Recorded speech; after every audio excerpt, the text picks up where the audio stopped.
এটা আজকে বিকালের খানি কিতা কিতা কুক করছি ওগুলা শেয়ার করবো। আর যারা সবসময় আমার সাপোর্ট করেন বিগ থ্যাংক ইউ আপনারারে। এখানে মুরগের গিলা হলজা সুন্দর হইরা একদম আনা ফাইনে নাইস হইরা কষাইয়া বুনা করছি। আর যারা সবসময় মানে সুন্দর সুন্দর কমেন্ট করেন বিগ থ্যাংক ইউ। কেন একটা ঠেঙ্গা শিরা বানাইছি, ঠেঙ্গা শিরা ফিশ দিয়ে বানাইছি।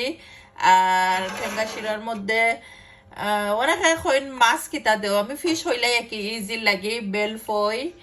আর একটা আমি দিছিলাম আই ফিশ আর ফল্লা কাটা দিয়া সুন্দর হইরা নাইসলি বেল ফই দিয়া টমেটো দিয়া একটা টেঙ্গা শিরা বানাইছি।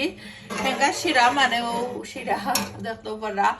আর আমি একটু কেতা নাই নানি লন্ডনে হালকা গরম আইলে ঠেঙ্গা শিরা বানাই। আর একটা শাক বানাইছি দেখতেও পারা। তো শাকটা নাইস কইরা কুক করছি। শাক আমার অনেক বেশি পছন্দ। আর কার কোন কারি পছন্দ অবশ্যই কমেন্ট করবা, কমেন্ট করতে ভুলবা না।